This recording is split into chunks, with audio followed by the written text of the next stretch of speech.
Hello everyone, this is Abhilash Parade from Younes academy. तो दोस्तों, हम लोगों का जो सीरीज चल रहा है 100 प्लेसेस इन न्यूज़, उसके में आज हमारा 6th lecture is that. So let's get starts with today session. So the first news which we will cover today is India adds 5 more Ramsar site। अब Ramsar site क्या है? Ramsar site is basically wetland of international importance। ठीक है, 1973 में एक agreement किया गया था जिसको रामासर एग्रीमेंट भी कहा जाता है। It is related to the conservation of wetland. ठीक है, अभी रामासर सिटी कहाँ पे आता है?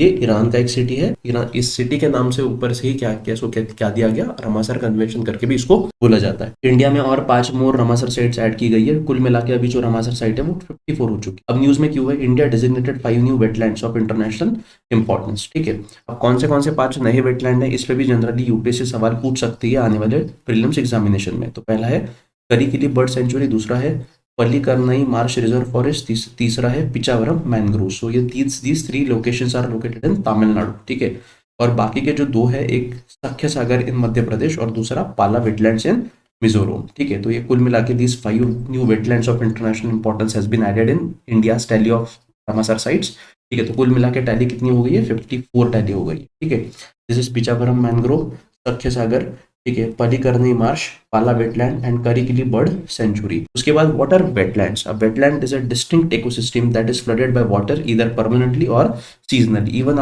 ये देखिए बेटा, वेटलैंड मतलब जो अपना राइस फील्ड रहता है या फिर पैडी फील्ड रहता है, वो भी जनरली वेटलैंड में क्लासीफाई किया जाता है बिकॉज उसमें सीजनली पानी भरा रहता है। अब Ramsar convention which is also known as the convention of wetland, it is an intergovernmental environmental treaty established by UNESCO in 1971। ठीक है, 1971 में एस्टेब्लिश की गई थी, name after the city of Ramsar in Iran where the convention was signed that year. ठीक है, अब these are the places which comes under Ramsar sites in India। सो एक बार ये मैप प्रॉपरली देख लीजिएगा, और इस पे एक क्वेश्चन तो इस बार फिक्स रहेगा ही रहेगा। ठीक है, तो जो रिसेंटली 5 वेटलैंड्स है उसमें से आपको किसी के बारे में, फ्लोरा एंड फाउना के बारे में वहाँ पे पूछा जा सकता है, थोड़ा डिटेल पूछा जा सकता है, तो जोग्राफिकल बेसिस पे अपना मैप रीडिंग करके उसको देख लीजिए। तो दोस्तों, 2014 में एक सवाल आया था, तो सवाल देखिएगा, if a wetland of international importance is brought under the Montreux record, what does it imply? So basically Ramsar convention एक कन्वेंशन है, ठीक है, और उसके ही रिलेटेड एक रिकॉर्ड है जिसको मॉन्ट्रिक्स रिकॉर्ड भी कहा जाता है। तो ये मॉन्ट्रिक्स रिकॉर्ड क्या इंप्लाई करता है, आपको पूछा गया है। तो आप उसके ऑप्शंस देखते हैं। पहला है changes in ecological character have occurred, are occurring or are likely to occur in the wetlands as a result of human interference. Second है the country in which the wetland is located should enact a law to prohibit any human activity within 5 kilometres from the edge of the wetland. तीसरा, the survival of the wetland depends on the cultural practices and tradition of certain communities living in its vicinity and therefore the cultural diversity therein should not be destroyed. It is given the status of world heritage site. अब ये Montreux record D तो नहीं रहेगा, ठीक है, और बाकी इसका जो correct answer is A, changes in ecological character have occurred, are occurring and are likely to occur in the wetland as a result of human interference.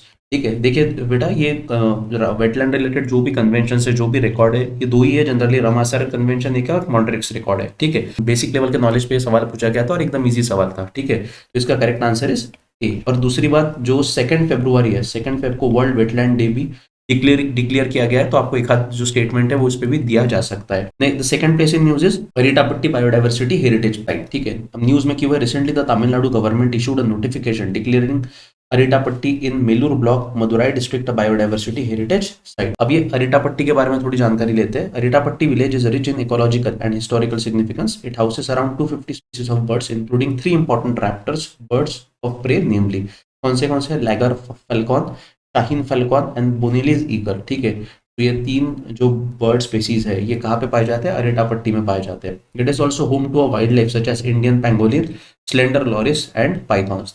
The Anaikondan Lake, built during the reign of Pandyan kings in the 16th century, is one of among them. Several megalithic structures, rock cut temples, Tamil Brahmi inscriptions and Jain beds are found in this specific location। ठीक है, biodiversity heritage site क्या होती है? Biodiversity heritage sites are well defined areas that are unique, ecologically fragile ecosystem with high diversity of wild and domesticated species, presence of rare and threatened species, keystone species। अब इसमें specifically biodiversity heritage sites कौन से रहते हैं, उसका criteria दिया गया है। First biodiversity heritage site of India is Nallur tamarind grove in Bengaluru, Karnataka was the first biodiversity heritage site of India declared in 2007। कौन सी है? Nallur tamarind grove in Bengaluru. Khangkhui Mangsor, ठीक है। अब ये न्यूज में क्यों है? A colony of bats was evicted from a Khangkhui Mangsor cave system in Manipur with a palaeolithic past to make it tourist friendly. अब ये स्पेसिफिक केव कहाँ पे आती है? मणिपुर में आती है। अब खंगखुई मांगसर के बारे में थोड़ी इन्फॉर्मेशन लेते हैं। The Khangkhui locally called Khangkhui Mangsor is a natural limestone cave. Excavation carried out by Manipur archaeologist had revealed that cave was home to stone age communities, ठीक है। इसलिए पैलियोलिथिक इरा की ये केव्स मानी जाती है। The cave was also used as shelter by the local people during Second World War after the Japanese forces had advanced to Manipur and adjoining Nagaland, ठीक है। अब next place in news is Lothal. अब Lothal generally ये जो place है, it was the dockyard at the time of an Harappan civilization, ठीक है।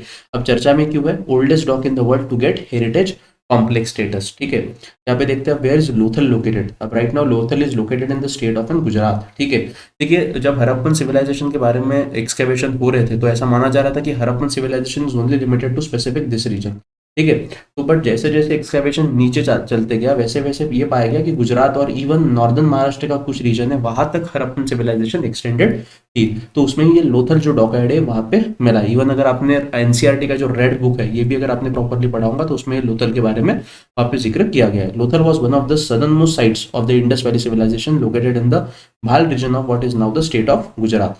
The port city is believed to have been built in 2200 BC. Lothal was a thriving trade center in ancient times. Archaeologist S.R. Rao led the team which discovered the port city of Lothal. Lothal was nominated in April 2014 as UNESCO's World Heritage Site. The excavated site of Lothal is the only port town of the Indus Valley Civilization. तो ये important है, only port town था ये Indus valley civilisation का, ठीक है। तो यहाँ पे देखिए, दिस इज जो ब्राउन में यहाँ पे मार्किंग किया गया है, this is the extension of the Harappan या फिर इंडस वैली सिविलाइजेशन, यहाँ पे लोग बोल सकते हैं, ठीक है। उसके बाद एक 2021 में सवाल पूछा गया था, which one of the following ancient towns is well known for its elaborate system of water harvesting and management by building a series of dams and channelising water into the connected reservoir. तो यहाँ पे देखिए, इसका correct answer है धोलावीरा, ठीक है। Again this is related to the news current affair. अगर आपने प्रॉपरली पढ़ा होगा तो ये सवाल आपके लिए बहुत ही आसान है, और इवन नहीं भी पढ़ा होगा तो थोड़ा एक आप लॉजिकल बेसिस पे उस पर आप आंसर फाइंड आउट कर सकते हैं। तो इसका करेक्ट आंसर इज ए। ये बताते हैं पार्सल आइलैंड्स, ठीक है। पार्सल एंड स्पार्टले आइलैंड्स, ये दोनों आइलैंड्स ध्यान में रखना, ठीक है। ये दोनों भी जो आइलैंड्स है इस पे क्लेम किसने किया है? चाइना ने किया है। और चाइना इस पे क्या कर रहा है? कंस्ट्रक्शन करके यहाँ पे अपने मिलिट्री बेसिस बना रहा है, ताकि जो साउथ चाइना सी है वो साउथ चाइना सी पे पूरा का पूरा कंट्रोल किसका रहे? चाइना का रहे, ठीक है। अब चर्चा में क्यों है? Recently China warned of USA warship sailing near contested Paracel islands in the South China sea. अब ये साउथ चाइना सी पे यहाँ पे देखिए दोस्तों, यहाँ पे मैप इज देयर। अब यहाँ पे जो लाइन, ये डॉटेड लाइन यहाँ पे मार्क की गई है, इसको 9 डैश लाइन कहा जाता है। क्या कहा जाता है? 9 डैश लाइन। अभी 9 डैश लाइन मतलब क्या है कि चाइना क्लेम करता है कि हिस्टोरिकली अगर देखा जाए तो ये पूरा का पूरा समुंदर किसका है? ये पूरा का पूरा समुंदर एक्सक्लूसिवली चाइना को बिलोंग करता है, ऐसा चाइना बोलता है। But according to the exclusive economic zone norms, हर एक कंट्री के जो बॉर्डर है उससे उसके पास का जो सी है वो उसका स्पेसिफिकली एक्सक्लूसिव इकोनॉमिक जोन होना चाहिए। तो चाइना इसको डिनाई करता है, और इसको लेके चलते हैं चाइना के ये Vietnam, Malaysia, Brunei, Philippines, Taiwan, इनके साथ में झगड़े चल रहे हैं, ठीक है। तो स्पेसिफिकली ये पार्सल आइलैंड्स क्या है उसके बारे में देखते हैं। Paracel islands also known as the Xisha islands and the Hoang Sa archipelago are a disputed archipelago in the South China. The archipelago includes about 130 small coral islands and reef. अब China ने क्या किया? यही कोरल आइलैंड्स और reef को वहां पे properly excavation करके वहां पे क्या बनाया? मिलिट्री बेसिस उन्होंने बनाया है, ठीक है। नेवल बेसिस, एयरफोर्स बेसिस ये कंस्ट्रक्ट कर रहे हैं, ताकि पूरे के पूरे साउथ चाइना सी में किसका दबदबा रहे? चाइना का इन्फ्लुएंस रहे, और चाइना उसकी वो ट्रेड रूट्स को, उस ट्रेड रूट से जो भी शिप्स आ रहे हैं उनको प्रॉपरली कंट्रोल कर सके। अब ये साउथ चाइना सी के बारे में देखते हैं। South China Sea is an arm of a western Pacific Ocean in South East Asia. अभी इसके अगल बगल में कौन से कंट्री से वो देखते हैं।